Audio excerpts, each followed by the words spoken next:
నమస్తే, welcome to RTV. అఖండ 2 ఎలా ఉంది? ఫస్ట్ హాఫ్ నుంచి సెకండ్ హాఫ్, మరి ముఖ్యంగా సినిమా ఎక్కడ పీక్స్కి వెళ్ళిపోయింది, దాంతోపాటు నటీనటులకు సంబంధించి మాట్లాడుకున్నప్పుడు ఎలా ఉన్నాయి, ప్రొడక్షన్ వాల్యూస్ ఎలా ఉన్నాయి, విఎఫ్ఎక్స్ ఎలా ఉన్నాయి, అసలు బాలయ్య పర్ఫార్మెన్స్ సినిమాను ఆ రేంజ్కి తీసుకువెళ్ళిందా, సినిమాకు సంబంధించి ఎక్స్పెక్టేషన్స్ ఏంటి, మూవీ క్రూ ఎటువంటి వాల్యూస్ ఉన్నాయి అండ్ దాని గురించి ఒకసారి మాట్లాడుకునే ప్రయత్నం చేద్దాం. అండ్ ఈ గ్యాప్లో మీరు కూడా కింద కామెంట్ చేయండి, అఖండ సినిమా చూస్తుంటే కనుక మీకు ఎలా అనిపించింది. అండ్ 1 2 3 4 5 ఆ నెంబరింగ్ ఇవ్వాల్సి వస్తే కనుక ఎవరికి నెంబర్ 1 ఇస్తారు, నెంబర్ 2 ఎవరికి, నెంబర్ 3 ఎవరికి, నెంబర్ 4 ఎవరికి, నెంబర్ 5 ఎవరికి, ఈ టాప్ 5 ఎవరు అనేది ఒకసారి కామెంట్ చేసే ప్రయత్నం చేయండి. Boyapati, at the same time Thaman, Balakrishna and అలా అలా మొత్తం ఐదుగురు, మీ ఇష్టం. మీకు ఎవరు అనుకుంటారు టాప్ 5 మీరు ఎవరు అనుకుంటున్నారు కామెంట్ చేసే ప్రయత్నం చేయండి. అండ్ నేను దాని గురించి రివ్యూ గురించి మాట్లాడుకునే ప్రయత్నం చేద్దాం. అఖండ 2 ఎలా ఉంది? కొద్దిసేపటి క్రితం నేను and senior journalist, film journalist and మా కొలీగ్ రవిచంద్ర, మీ ఇద్దరు అయితే ఎంజాయ్ చేసామబ్బా. బట్ ఎంజాయ్మెంట్ పక్కన పెడితే ఎక్కడెక్కడ లోటుపాట్లు ఉన్నాయి, ప్లస్ ఆర్ మైనస్ అన్ని కూడా మాట్లాడుకునే ప్రయత్నం చేద్దాం. Hello Ravichandra. Hi Sachin. Full on నేనైతే ఎంజాయ్ చేశా. అండ్ యూ కెన్ సెన్స్ నా గొంతు పోయింది అరిచి. బట్ ఫ్రమ్ ద బిగినింగ్ వచ్చినప్పుడు ఐ థింక్ ఒక 10-15 మినిట్స్ నేను లేట్ అయ్యాను అనుకుంటా. నేను మిస్ అయ్యాను. సో అక్కడి నుంచి మాట్లాడుకునే ప్రయత్నం చేస్తే ఎక్స్పెక్టేషన్స్ పీక్స్లో ఉన్నాయి. బట్ ఈ కైండ్ ఆఫ్ ఎక్స్పెక్టేషన్స్ ఆ రీచ్ అయ్యింది అనే దానికన్నా బియాండ్ వెళ్ళిపోయింది అని అనిపించే టాక్ కూడా ఉంది. సో ఫస్ట్ క్రూ గురించి మాట్లాడుకుందాం. Balayya performance. So how is it, ఎలా అనిపించింది మీకు? పీక్స్. ఇంకా ఆ క్యారెక్టర్ని బాలకృష్ణ తప్పితే ఎవ్వరు కూడా చెయ్యలేరు. అలా ఆ స్థాయిలో చేశాడు బాలయ్య పర్ఫార్మెన్స్. అయితే ఆ గెటప్ కావచ్చు, మేకప్ కావచ్చు, అది సహజంగా ఎవరు అంత రిస్క్ చేయరు. బాలయ్య కాబట్టే ఆ పర్ఫార్మెన్స్ చేశాడు, ఆ మేకప్, ఆ రిస్క్ చేశాడు అనిపించింది. అఖండాలో చూసాము, ఇప్పుడు తాండవంలో కూడా బాలయ్యకు బాలయ్యే సాటి ఆ క్యారెక్టర్ చేయడంలో మాత్రం. క్లోజ్ షాట్స్లో బాలయ్యని చూపించిన విధానం అండ్ బాలయ్య తనను తాను ప్రెజెంట్ చేసుకున్న విధానం ఎలా అనిపించింది? ఎందుకంటే క్లోజ్ షాట్స్లో బాలయ్య వచ్చినప్పుడు ఇట్స్ లైక్ కళ్ళు అప్పగించుకొని చూసారు ఒక్కొక్కరు కూడా. అంటే ఆ క్యారెక్టర్లో ఉన్న పవర్ అలాంటిది. ఆ పవరు ఆ బాలయ్య ఫేస్లో కనిపించింది, బాలయ్య ఐస్లో కనిపించింది. సో దాన్ని రామ్ ప్రసాద్ కెమెరామెన్ చాలా బాగా క్యాప్చర్ చేశాడు. నిజంగా రామ్ ప్రసాద్ కూడా ఒక వన్ ఆఫ్ ద పిల్లర్ అనుకోవచ్చు ఈ సినిమా టెక్నీషియన్స్. బాలయ్య పర్ఫార్మెన్స్ కావచ్చు, బాలయ్యని చూపించిన విధానం కావచ్చు, అది రామ్ ప్రసాద్ అయితే ఎక్సలెంట్ జాబ్ చేశాడు. సాధారణంగా ఒక మూవీ స్టోరీ ఏంటని చెప్పి అడుగుతూ ఉంటారు కదా. అండ్ ఈ మూవీ స్టోరీ ఏంటని అడిగితే కనుక స్టార్ట్ చేస్తే కనీసం 3 గంటలు 2 గంటలు పడుతుందేమో. ఎందుకంటే మేము ఐ థింక్ బ్రేక్ టైంలో అనుకుంటా అసలు స్టోరీలో ఏవే ఉన్నాయని మాట్లాడుకున్నప్పుడు ఎగ్జైట్మెంట్లో 4-5 స్టోరీస్ చాలా కనిపించాయి.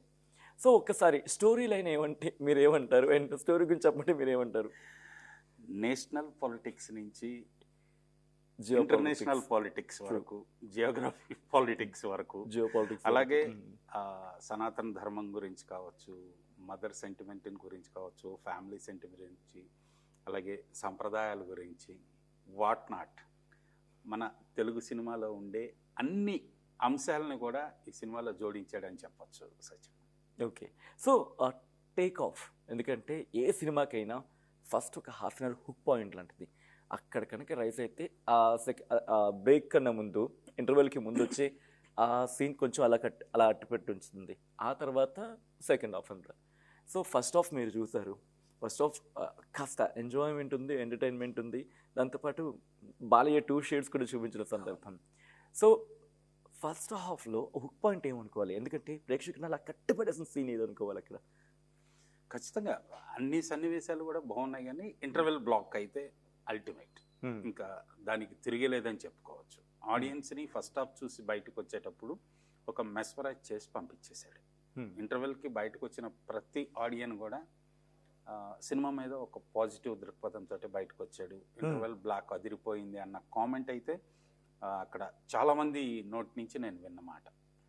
కానీ ఒక సినిమాలో బహుశా ఫస్ట్ హాఫ్కే ఒక 2-3 సినిమాలు చూపించేస్తారు అనుకోవాలా, ఒక మినీ సినిమాలు. దాన్ని ఏమంటారు, ఒక హాఫ్ అన్ అవర్ యూట్యూబ్లో ఏదో అంటూ ఉంటారు వాటిని, I don't know, short movies ఏదో అంటూ ఉంటారు. షార్ట్ మూవీస్ అనుకోవచ్చు, సిరీస్ అనుకోవచ్చు. కానీ ఆ లింక్ చేసిన విధానం ఒకదాని నుంచి ఇంకో దానికి ఫ్రమ్ బీజింగ్ నుంచి మొదలుపెట్టి ఇంకా ఇంట్రెస్టింగ్ అంశం ఏంటంటే అఫ్కోర్స్ స్టోరీ మొత్తం రివీల్ చేయకూడదు కాబట్టి ఏ దేశాన్ని పేరెత్తకుండా Yes. ఎవరికి ఇవ్వాల్సిన వాళ్ళకి ఇచ్చి పడేశాడు. చాలా చాలా తెలివిగా, చాలా తెలివిగా. ఎక్కడ సెన్సార్ ప్రాబ్లం రాకూడదు, మళ్ళా ఎక్కడ కూడా Hmm. ప్రాబ్లం అవ్వకుండా చాలా జాగ్రత్తలు తీసుకున్నారు. అలాగే ఈ సినిమా సెన్సార్ చూసేటప్పుడు కూడా సెన్సార్ బోర్డు మెంబర్స్ సెన్సార్ చూస్తూ చాలా పాయింట్స్ నోట్ చేస్తారు. జనరల్గా ఎక్కడెక్కడ కట్స్ ఇవ్వాలి, ఏ సన్నివేశం ఇబ్బందికరంగా ఉంది, ఏ తొలగించాలనేది. అలాంటి లిస్ట్ ఒకటి ప్రిపేర్ చేసుకున్నారట. కానీ క్లైమాక్స్కి వచ్చిన తర్వాత ఎవరు కూడా ఆ అంశాలని పాయింట్అవుట్ చేయకుండా అన్నిటికీ మాకు సమాధానం దొరికింది, తీయక్కర్లేదనేసి ఈ సినిమాకి without no cuts okay U/A certificate ఇచ్చేశారు సచిన్. సో ఫస్ట్ హాఫ్ చూసినప్పుడు కామన్గా అనిపించేది ఎవరికైనా ఏంటిది ఇలా ఉంది సినిమా, ఇన్ని స్టోరీస్ ఉన్నాయి, అసలు ఏం కట్టింగ్ లేవా అని డౌట్ వస్తుంది. సెకండ్ హాఫ్లో క్లైమాక్స్కి వచ్చినప్పుడు అవేం కనిపించవు, బుర్రంతా వ్యానిష్ అయిపోద్ది, ఎక్కడికో తీసుకెళ్ళిపోద్ది. కాబట్టి ఒకసారి స్టోరీ ఒకసారి, ఎందుకంటే మొత్తం సినిమాని చాలా చాలా ఏళ్ళుగా మీరు కీన్గా అబ్జర్వ్ చేస్తున్నారు, స్టోరీని ఒక్కసారి సినిమా గురించి చెప్పమంటే ఏం చెప్తారు ఒకసారి స్టోరీ? అంటే ఐ థింక్ సందిగ్ధంలో పడ్డారు రవిచంద్ర. సినిమా స్టోరీని మనం రివీల్ చేయటం భావ్యం కాదు కాబట్టి, సో మనం అంటే గతంలో వాడుక భాషలో ఏమంటే సినిమా ఏంటి అని అంటుంటారు, ఆ సినిమా ఏంటి అని చెప్పి గతంలో చెప్పుకున్నాము. ఈ సినిమాలో డ్యూయల్ రోల్ బాలకృష్ణ అనేది. సో ఒకటి మామూలుగా ఎమ్మెల్యేగా నందమూరి బాలమురళీ కృష్ణ క్యారెక్టర్ ఉంది అనంతపూర్ ఎమ్మెల్యేగా, అలాగే రెండోది అఖండ రోల్లో బాలయ్య. అసలు ఆ రెండు పాత్రలకు కూడా చాలా వైవిధ్యం ఉందని చెప్పుకోవచ్చు. పిక్చరైజేషన్ గ్లామర్లో ఈ పాత్ర ఒకలాగా ఉంటుంది, అలాగే అఖండ పాత్ర అది ఆల్మోస్ట్ క్వైట్ కాంట్రాస్ట్. అసలు ఇది ఎంత సరదాగా ఉంటుందో అంత వైలెంట్ ఇది కూడా. ట్వెల్వ్ బ్లాక్ చించేసాడు, మామూలుగా లేదు. సో అఖండ క్యారెక్టర్ అసలు చెప్పక్కర్లేదు, అఖండలో దానికి డబుల్ ఉందని చెప్పుకోవచ్చు తాండవం అయితే. సో సనాతన ధర్మం గురించి బేసిక్గా తను తీసుకున్నది తన దేశం మీద జరుగుతున్న కుట్రని, ఒక సనాతన ధర్మాన్ని కాపాడటం కోసం శివుడి ఆత్మగా, శివుడి మనిషిగా తను మారిపోయి తన దేశాన్ని, తన ధర్మాన్ని ఎలా కాపాడుకున్నాడు అనేదే స్థూలంగా, క్లుప్తంగా ఈ కథాంశం అని చెప్పచ్చు. ఎగ్జాక్ట్లీ. ఇక్కడ మీరు చెప్తున్నప్పుడు నాకు ఏమనిపించిందంటే సనాతన ధర్మం గురించి మాట్లాడుతున్న క్రమంలోనే దేశభక్తిని కూడా ప్యారలల్గా నడిపించే ప్రయత్నం చేశారు. అంటే ధర్మం గురించి మాట్లాడుతూనే దేశభక్తి దాంట్లో దాన్ని ఏమంటారు, ఇనుమడించింది ఏదో అంటూ ఉంటారు, అంటే దాంట్లో మిళితం అయిపోయింది. సో చూసేవాడికి ఈయన సనాతన ధర్మం గురించి చెప్తున్నాడా, దేశభక్తి గురించి కూడా చెప్తున్నాడా అనే ఒక ట్రాన్స్లేషన్లోకి వెళ్ళిపోతూ ఉంటారు. అండ్ అఫ్కోర్స్ మీరు అన్నట్టుగా స్టోరీ రివీల్ చేయకూడదు కాబట్టి ఫస్ట్ బాలయ్య ఒక 40 minutes లేకపోతే 1.5 hours ఆయన లాగేసుకుంటే మిగతా అదంతా అఖండ. అదే ఐ రైట్? అండ్ అఖండ గురించి మాటలు కాదు, స్క్రీన్లో చూడాల్సిందే. సో ఫస్ట్ హాఫ్ గురించి మాట్లాడుకుంటే కాస్త కామెడీ ఉంది, కాస్త సరదా ఉంది, ఇదంతా ఉంది. బట్ ఇక్కడ మాట్లాడుకున్నప్పుడు క్యాస్ట్ గురించి కూడా, క్యాస్ట్ అండ్ క్రూ గురించి కూడా మాట్లాడుకోవాలి. కాస్టింగ్ ఉన్నప్పుడు సంయుక్త మీనన్ ఉన్న కొంచెం సేపు అయినా కూడా అసలు ఇంకా క్యారెక్టర్ ఇంకా ఉంటే బాగుండేమో అనిపించింది కదా. ఎగ్జాక్ట్లీ నాకు కూడా అదే క్యారెక్టర్ ఇంకొంచెం ఉంటే బాగుండేది అనిపించింది. బట్ ఉన్న టైంలో పరిమితమైంది. ఉన్న టైంలో బాగా ఎంటర్టైన్ చేసింది. లైక్ ఎంటర్టైన్మెంట్ ఎక్కడ మిస్ అవుతుందేమో అనుకున్న టైంలో కాస్త ఎంటర్టైన్మెంట్ అలా. At the same time Harshali Malhotra వీళ్ళిద్దరూ, ఒకసారి వాళ్ళ గురించి, క్రూ గురించి. సంయుక్త క్యారెక్టర్ అయితే కనిపించిన దగ్గర నుంచి కూడా ఆడియన్స్ అందరూ కూడా తనని బాగా ఇష్టపడ్డారు. అలాగే తను కనిపించిన కొద్దిసేపు చాలా ఆడియన్స్కి ఎంటర్టైన్ చేసింది, సినిమాలో నవ్వించింది, కొంత హుందాతనంలో మెరిపింది, హుందాతనం ఉండింది, చాలా బాగుంది. బట్ హర్షాలి క్యారెక్టర్ అయితే త్రూఅవుట్ ఉన్నప్పటికి కూడా తను ఒక ఇంపార్టెంట్ పని మీద ఫోకస్ చేసింది. ఆ క్యారెక్టర్ త్రూఅవుట్ ఉన్నప్పటికి కూడా తనకి పెద్ద గ్లామర్గా ఒక పర్ఫార్మెన్స్ చేయడానికి లేదు. బట్ తనకి చాలా లెంగ్తీ డైలాగులు ఉన్నాయి. చాలా ఇంపార్టెంట్ సన్నివేశంలో, గ్రాండ్ మదర్తో మాట్లాడే సన్నివేశంలో చాలా ఇంపార్టెంట్ లెంగ్తీ డైలాగ్స్ ఉన్నాయి. అవి కొంతవరకు అవునా కాదా అన్నట్లుగా అనిపించినాయి. కానీ తన పాత్రని తను ఎంతవరకు చేయాలో అంతవరకు చేసింది ఖచ్చితంగా. ఓకే. సో హర్షాలి మల్హోత్రా ఇంకొంచెం కనుక ఇచ్చిండే బాగుండేమో అనిపించింది Yes. ఆన్ స్క్రీన్ చూసినప్పుడు. అంటే లైక్ ఎమోషనల్, బికాస్ మీరు స్టోరీ చూసండి డెప్త్లోకి వెళ్ళిపోతారు emotions. And if you want to connect కొంచెం ఆ డెప్త్ అయితే ఉంటే బాగుండేమో అనిపించింది. బట్ నెవర్దలెస్ ఆ స్టోరీ అలాంటిది కాబట్టి కొంచెం అనిపిస్తుంది. కమింగ్ టు ఆది, Yeah. ఐ థింక్ విలన్గా ఫస్ట్ టైం అంటే అప్పుడు మనం డిస్కషన్ చేసుకున్నాం. ఆది పినిశెట్టిని హీరోగా చూసి విలన్గా యాక్సెప్ట్ చేయలేకపోయామా, లేకపోతే ఇంకా తనలో ఇంకా ఎక్స్ప్రెసివ్గా అంటే లైక్ ఒక విలనిజం కావాలేమనిపించిందా? అది ఫిజికల్గా అది ఒక విలన్గా కరెక్ట్గానే కనిపించినప్పుడు కూడా Hmm. డైలాగ్ మాడ్యులేషన్లో నాకు ఎక్కడో అంత విలనిజం, అంత ఫోర్సు, అంత బేస్ కనిపించలేదండి. Hmm. మామూలుగా ఆది వాయిస్ చాలా బాగుంటుంది, అవును, బట్ నాకెందుకు ఇక్కడ ఆ విలన్ కూడా పొటాన్షియాలిటీ. పొటెన్షియాలిటీ రాలేదనిపించింది నాకు. బట్ తన పాత్రని తను చాలా పీక్స్, ఆ డీ గ్లామర్ మేకప్ తోటి తను పర్ఫామ్ చేసిన విధానం కావచ్చు, సెకండ్ హాఫ్లో చాలా చాలా పర్ఫార్మెన్స్. అసలు అల్టిమేట్. అండ్ ఫస్ట్ హాఫ్లో తను చూసినప్పుడు ఓకే ఓకే అన్న తర్వాత సెకండ్ హాఫ్ అండ్ క్లైమాక్స్లో ఆది పినిశెట్టి ఆ ఫస్ట్ హాఫ్లో మీరు అనుకుంది మర్చిపోతారు అండ్ ఆ పర్ఫార్మెన్స్లోకి Yes. వెళ్ళిపోతాడు. అండ్ ఇంక అక్కడి నుంచి ఎవరి గురించి మాట్లాడుకోవాలి అన్నప్పుడు అఫ్కోర్స్ చాలామంది అఫ్కోర్స్ రవి కొంచెంసేపు కనిపించినప్పటికీ నవ్వులు పూయిస్తాడు. సో ఉంటుంది, చాలా బాగుంటుంది, నవ్వులు ఉంటాయి ఫస్ట్ హాఫ్. సెకండ్ హాఫ్ అదే ఫస్ట్ హాఫ్ అయిపోయిన తర్వాత మీకు తెలియకుండా బోయపాటి మిమ్మల్ని చేయి పట్టుకొని ఎమోషన్స్లోకి తీసుకెళ్ళిపోతారు. బాలయ్య మాత్రమే చేయగలిగే కొన్ని సీన్స్ చూపిస్తారు. ఖచ్చితంగా. అండ్ ఒక్కసారి బోయపాటి, ఎందుకంటే ఎంతసేపు చాలామంది మనకి ఎందుకు బోయపాటి గురించి మాట్లాడుకోవాలి, ఇప్పుడు వస్తున్నాం దానికి. బోయపాటి బాలకృష్ణ మీరు మాత్రమే చేయగలరబ్బా అని చెప్పి అఫ్కోర్స్ మేము అన్నదే కాదు, మీ థియేటర్లో చాలామంది దగ్గర వీళ్ళిద్దరే చేయగలరబ్బా, వాళ్ళు ఇంకెవరికి సాటి కాదు, ఇంకెవరి వల్ల కాదని చెప్పి. సో ఆ కాంబినేషన్ అండ్ ఖచ్చితంగా. సీన్స్. ఈ సినిమా ఈ కథని ఇలాగా బాలయ్య చేయాలి, బోయపాటి డైరెక్ట్ చేయాలి. వాళ్ళిద్దరి కాంబినేషన్నే వాళ్ళిద్దరు చేస్తేనే అది పండిద్ది, ఎవరైనా చూడగలరు, ఎంజాయ్ చేయగలరు. వేరే వాళ్ళని అసలు ఆ రోల్లో మనం ఊహించుకోలేము. ఆ స్థాయిలో పర్ఫార్మెన్స్ చేయిస్తారని కానీ, ఆ స్థాయిలో యాక్షన్ సీక్వెన్సెస్ తీస్తారని కానీ ఏ డైరెక్టర్ను కూడా మనం ఊహించుకోలేము. అది వాళ్ళిద్దరికే చెల్లిందని చెప్పుకోవచ్చు. అలాగే డైలాగ్స్, బోయపాటి కలం నుంచి వచ్చిన చాలా ఆణిముత్యాల లాంటి డైలాగ్స్ ఉన్నాయి. మన ఫ్యామిలీ గురించి కావచ్చు, సాంప్రదాయాల గురించి కావచ్చు, సనాతన ధర్మాన్ని గురించి కావచ్చు, దేశభక్తి గురించి కావచ్చు, రాజకీయాల గురించి కావచ్చు, అంతర్జాతీయ రాజకీయాలు, కుట్రల గురించి కావచ్చు, అన్నీ ఏ పాయింట్ తీసుకున్నా కూడా విలన్ మాట్లాడే మాటల్లో కూడా ఒక మంచి పంచ్ డైలాగులు ఉన్నాయి. అలాగే అఖండ మాట్లాడే డైలాగుల్లో పంచ్లు ఉన్నాయి.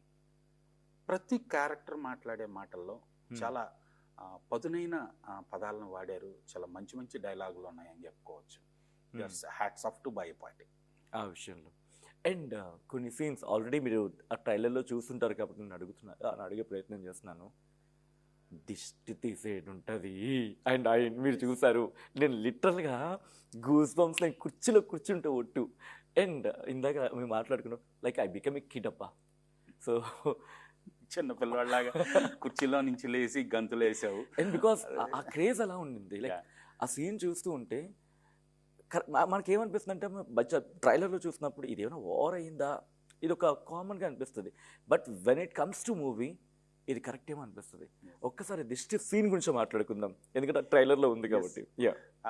గ్రాండ్ రిలీజ్ టీజర్లో అది పెట్టినప్పుడు దాని గురించి మనం డిస్కస్ చేసుకున్నాం. సో అది కరెక్ట్ టైమ్లీ సింక్ అయిందని చెప్పుకోవచ్చు. సినిమాలో ఆ సన్నివేశం పెట్టడం అనేది అదృచ్ఛికమేమో సబ్జెక్ట్లో భాగంగా వచ్చింది. బాలయ్య ఒక విలన్ క్యారెక్టర్ని చంపేసి దిష్టి తీస్తాడు. సో ఈ సినిమాకి అడ్డంకులు ఏర్పడి సినిమా వారం రోజులు వాయిదా పడి మరలా రిలీజ్ అవుతున్న తరుణంలో వచ్చిన టీజర్లో ఆ సీక్వెన్స్, ఆ డైలాగు, ఆ సన్నివేశం పెట్టడం కూడా నిజంగా టైమ్లీ కరెక్ట్గా వాడారనిపించింది. అది అసలు ఆ మనిషిని ఇలాగా తీయొచ్చు అనే ఆలోచన, అసలు ఆ పొజిషన్లో తిప్పటం అనేది వాళ్ళిద్దరికే సాధ్యం. బోయపాటి బాలయ్యకే సాధ్యం అది. ఎగ్జాక్ట్గా ఆయన డైరెక్షన్కి ఈయన యాక్షన్కి. అండ్ అది కూడా టైమింగ్ చాలా ఎర్లీగా వస్తుంది, అసలు మనం ఎక్స్పెక్ట్ అప్పుడే వచ్చేస్తుంది అని చెప్పి. సో అక్కడి నుంచి ఏమనిపిస్తుందంటే, అక్కడి నుంచి వచ్చిన తర్వాత అఫ్కోర్స్ మన కెమెరామెన్ మనతో పాటు జాయిన్ అవుతాను కూడా నవ్వుతున్నాడు. So we can sense it. So అక్కడి నుంచి వెళ్ళిపోయిన తర్వాత ఇంకెక్కడి నుంచి ఏం సీన్లు ఉండవేమో ఎందుకంటే అది పీక్స్ అనిపిస్తుంది. అక్కడి నుంచి మెల్లిగా అంటే మళ్ళీ జనాల్ని కాస్త స్మూత్ చేస్తారన్నమాట. మళ్ళీ ఫ్యామిలీ బ్యాక్గ్రౌండ్కి వెళ్ళడం.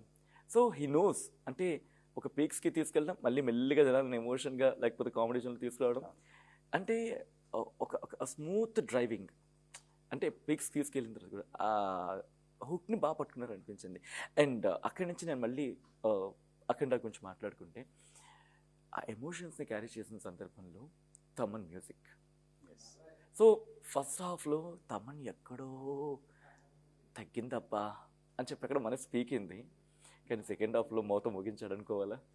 ఖచ్చితంగా తను మొదటి నుంచి కూడా తన స్టాండర్డ్ అయితే తను మెయింటైన్ చేశాడు.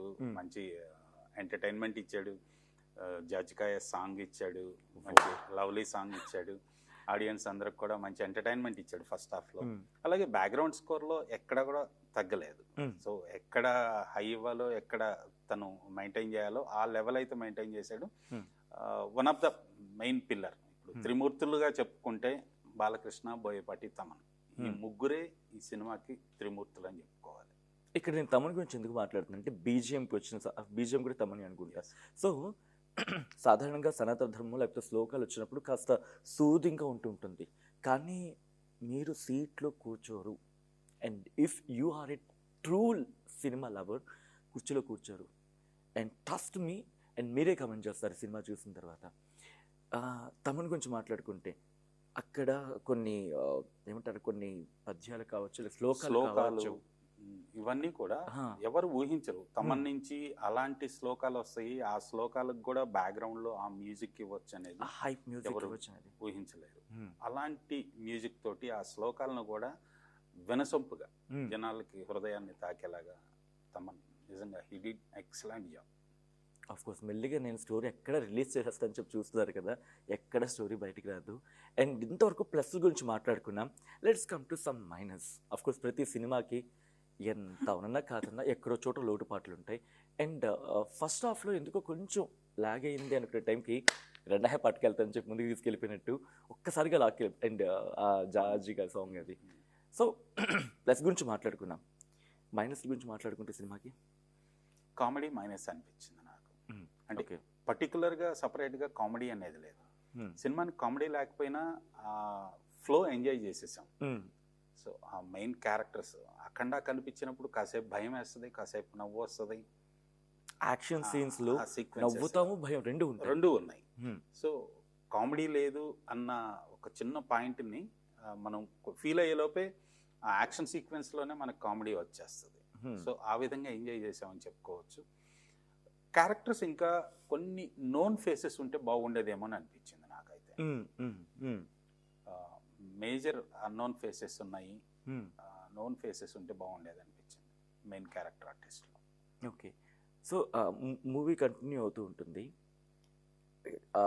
క్లైమాక్స్లో శివుడి పాత్ర, జస్ట్ నేను పాత్రే చెప్తున్నా, అద్భుతం అద్భుతం. ఆ క్యారెక్టరైజేషన్, ఆ విజువలైజేషన్. సో విజువలైజేషన్ గురించి వచ్చింది కదా, విజువలైజేషన్ డిఓపి కావచ్చు, at the same time VFX కావచ్చు, ఈ రెండింటి గురించి మాట్లాడుకుందాం. డిఓపి ఎలా అనిపించింది? అండ్ నాకైతే మాత్రం టు బి హానెస్ట్ క్లైమాక్స్లో శివుడిని చూపిస్తున్నప్పుడు అఫ్కోర్స్ ఆ క్యారెక్టర్ ఇంకోళ్ళు ఎవరు ఉంటే బాగుండేమో అని చెప్పి నాకు అనిపించింది personal. It is my personal two. But అది కూడా బోయపాటి ఎంత మాయ చేశారంటే మేబీ ఆయనకి ఎక్కడ అనిపించిందో ఏమో, లాస్ట్లో ఒక్కసారి హైప్ ఇచ్చారు ఆ శివుడికి, గూస్ బంప్స్ అంతే. So DOP and VFX. ఇంతకుముందు మనం త్రిమూర్తుల గురించి చెప్పుకున్నాం, బాలకృష్ణ, బోయపాటి, తమన్ అనుకున్నాం. ఇప్పుడు పంచభూతాలుగా చెప్పుకునేటట్లయితే Balakrishna, Boyapati, Thaman, cameraman Ram Prasad, stunt masters, fight masters, వాళ్ళు చాలా కీలకం ఈ సినిమా. అవును, వాళ్ళు కంపోజ్ చేసిన ఫైట్స్ అనేది ఎంత రిస్కీ ఫైట్స్ అనేది మనం ఎండ్ టైటిల్స్ వచ్చేటప్పుడు మేకింగ్ షాట్స్లో మనం చూసాం. ఎన్ని వైర్లు కట్టుకొని వేలాడుతూ ఫైట్ చేశారు బాలకృష్ణ కావచ్చు, మిగిలిన ఫైటర్స్ కావచ్చు, అందరూ కూడా. సో ఖచ్చితంగా పంచభూతాలుగా చెప్పుకునేటట్లయితే ఈ ఐదుగురికి చెప్పుకోవాలి. Cameraman Ram Prasad, he did excellent job. తన వరకు ఖచ్చితంగా వన్ ఆఫ్ ద పిల్లర్ ఈ సినిమాకి అని చెప్పుకోవాలి. అలాగే ఫైట్స్. ఓకే ఫైట్స్ కూడా ఎక్సలెంట్ అసలు. స్టంట్ ఎవ్వరు ఇప్పుడు మాస్టర్స్. మనం ఇందాక ఎగ్జాంపుల్ చెప్పుకున్నాం దిస్ట్ అనేది. సో అది ఫైట్ మాస్టర్ కంపోజ్ చేసింది. ఐడియా బహుశా బోయపాటి గారు ఇచ్చి ఉండొచ్చు, కానీ కంపోజిషన్ అనేది ఫైట్ మాస్టర్స్ దగ్గర నుంచే వస్తుంది. అసలు మిగిలిన యాక్షన్ సీక్వెన్సెస్ కూడా అద్భుతం. ఓకే, యాక్షన్ సీక్వెన్సెస్ గురించి ఎందుకు అంతగా చెప్పట్లేదంటే చెబితే మీకు ఆ కిక్ పోతుంది. Yes. కొన్ని యాక్షన్స్ పోతాయి. ప్రాప్స్ని అంటే త్రిశూలాన్ని, గదని ఇలా కూడా వాడచ్చా? ప్రాప్స్ని వాడిన విధానం అండ్ కొన్ని ట్విస్టులు ఉంటాయి. హెలికాప్టర్ ప్రమాదం జరిగిన తర్వాత అక్కడ జరిగే ట్విస్ట్ నేను చెప్పను. ఆయన నవ్వుతున్నారు, నేను చెప్తున్నానంటే అర్థం చేసుకోవచ్చు. కింద పడి దొరలాల్సిందే. కామెడీ ఎంజాయ్ చేస్తే యాక్షన్లో కామెడీ. అక్కడ బాలయ్య చాలా సీరియస్గా ఉంటుంది, కానీ మీరు మాత్రం చూస్తూ కళ్ళేమో భయంకరంగా ఆస్వాదిస్తాయి, కానీ మనసేమో నవ్వుతూ ఉంటుంది. ఒక డిఫరెంట్ కైండ్స్ ఆఫ్ మిక్చర్. బహుశా ఇది వీళ్ళిద్దరికి సాధ్యమేమో. అంతే, ఖచ్చితంగా. అసలు వాళ్ళిద్దరు కాంబినేషన్, వాళ్ళిద్దరికే సాధ్యం ఎలాంటి సినిమాలు, అలాంటి సన్నివేశాలు తీయటానికి. వేరే వాళ్ళు ఎవరు చేసినా బహుశా మనం చూడలేమేమో. అలవాటు అయిపోయింది తెలుగు ప్రేక్షకులందరికి కూడా. And locations and production values excellent. డబ్బు మొత్తం అలా స్క్రీన్ మీద కనిపిస్తుంది. ప్రొడ్యూసర్స్ ఎంత ఖర్చు పెట్టారు అనేది మనం సినిమా చూస్తుంటే స్క్రీన్ మీదే కనిపిస్తుంది. దాదాపుగా బాలకృష్ణ సినిమాలో హైయెస్ట్ బడ్జెట్ సినిమా అనుకోవచ్చు ఇప్పటి వరకు ఇది. సో అద్భుతమైన లొకేషన్స్లో చాలా గ్రాండ్గా, చాలా రిచ్గా మంచి మంచి సెట్స్ వేశారు. చాలా బాగా ప్రొడక్షన్ వాల్యూస్ అయితే అప్ టు ద మార్క్. ఆ లొకేషన్స్ మీరు చూస్తే డ్రోన్ షాట్స్లా కనిపిస్తాయి కొన్ని.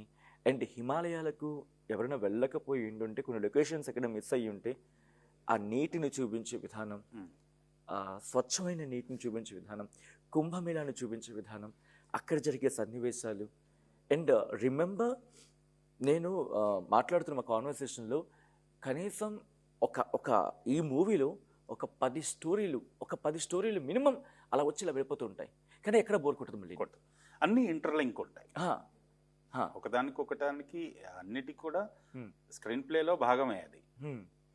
కానీ చాలా అంశాలని ఈ సినిమాలో కథలో ఇంక్లూడ్ చేశాడని చెప్పుకోవచ్చు బోయపాటి.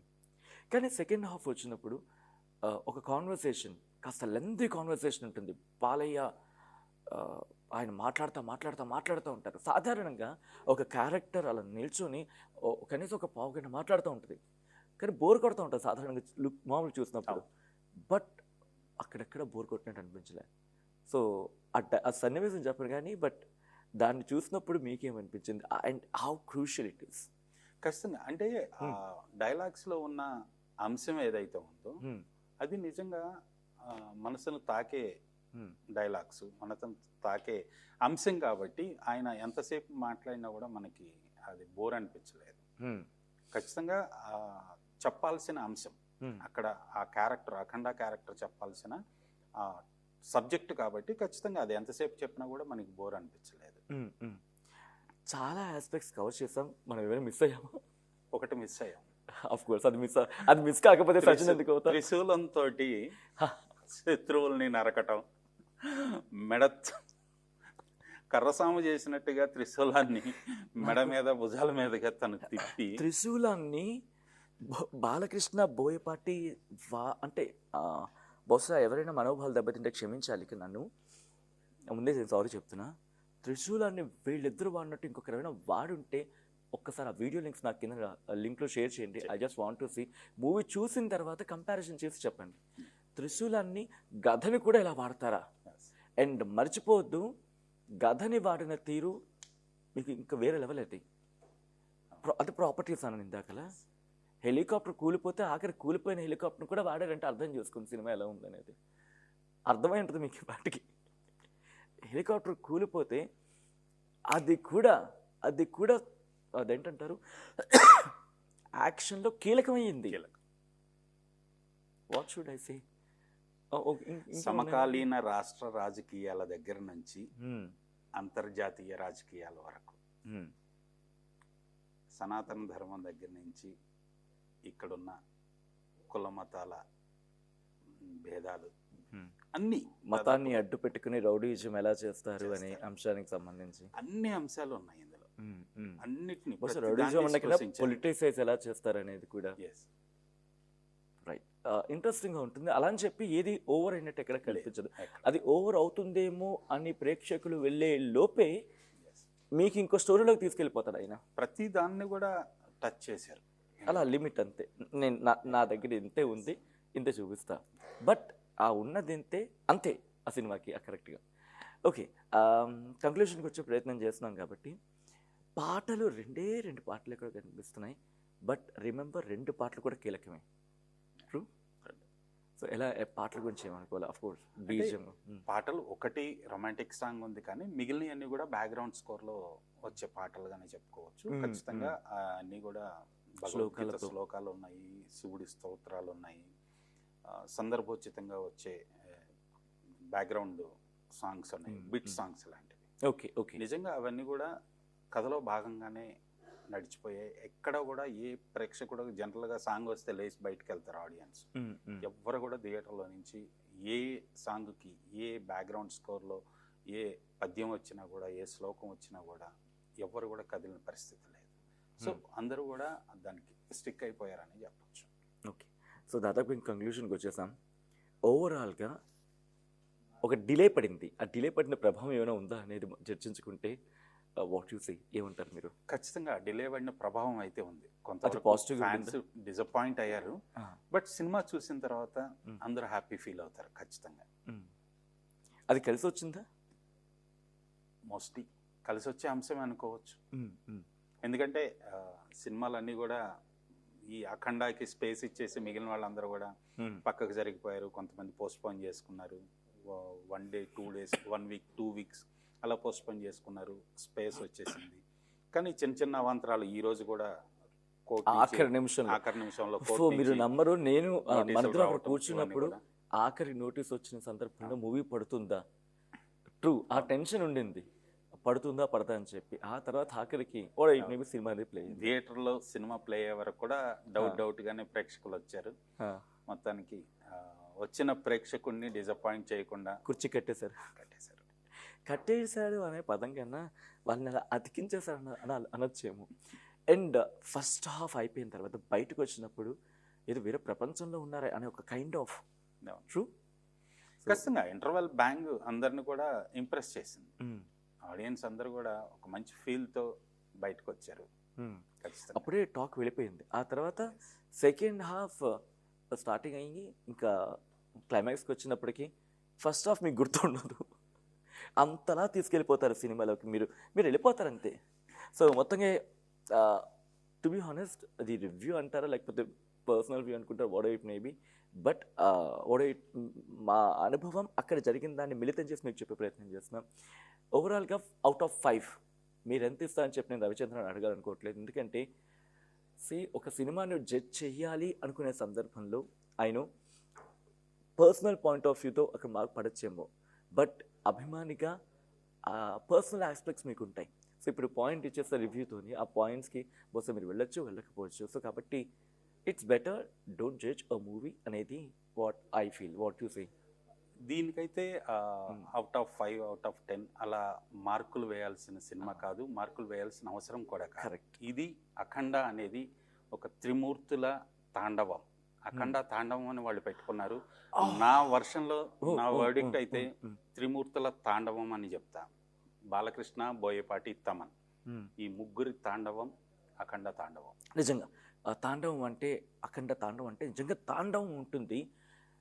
కొన్ని సెకండ్లు అలా వచ్చి ఇలా వెళ్ళిపోతుంది, చాలా కీలకంగా ఉంటుంది. ఫైట్ సీక్వెన్స్ లో బాలకృష్ణ ఫైట్ చేస్తూ చేసిన తాండవం నిజంగా ఖచ్చితంగా ఆ తాండవం మన ట్యాగ్ లైన్ పెట్టడానికి జస్టిఫికేషన్ గా మనం చెప్పచ్చు. అది ఆ తర్వాత లాస్ట్లో కూడా, బట్ ఓవరాల్గా you will enjoy some what. First హాఫ్లో ఎక్కడైనా వచ్చి ఇలా అన్నట్టు హమ్ హే లేకే జాయింగ్ అంటారు బోయపాటి. సో చూడాలి ఏ మేరకు హిట్ టాక్ అనే మాట అన్న, కానీ కలెక్షన్స్ ఏ మేరకు సంపాదించుకుంటున్నారు అనేది అఫ్కోర్స్ ఇప్పటికే super hit talk, bumper hit talk అవేం వద్దు, సినిమా చాలా బాగుంది అనే మాట అనిపిస్తూ ఉంది. What you say Ravichandra? Exactly. ఎందుకంటే జడ్జ్మెంట్ ఇవ్వాలా వద్దా అనే మాట కన్నా బాగుంది అని చెప్పి ప్రతి ఒక్కరు బయటకు వస్తుంటే అర్థం చేసుకోవచ్చు. సో ఓవరాల్గా అది కోర్స్ ఇంకా ముచ్చట పెట్టుకుంటే చాలా వెళ్ళిపోతుంది కాబట్టి thank you so much Ravichandra. ఆయన సినిమా చూసొచ్చి ఈ టైం మాట్లాడుకోవడం ఆయన out of it is anything. But ఓవరాల్గా అయితే మాత్రం సినిమా బాగుందని మాట అనిపిస్తుంది. మరి మీకేమనిపిస్తుంది సినిమా చూసినాక? ఏ పాయింట్ ఆఫ్ వ్యూలో సినిమా అలా లేచింది అనుకుంటున్నారు? At the same time top 5 మీరు ఎవరు అనుకుంటున్నారు కమెంట్ చేసే ప్రయత్నం చేయండి. అండ్ నెక్స్ట్ ఇంకొక మూవీతో మళ్ళీ ఆ మూవీకి సంబంధించిన వీడియో ముందుకు వస్తుంది RTV. And then keep watching and stay tune to RTV.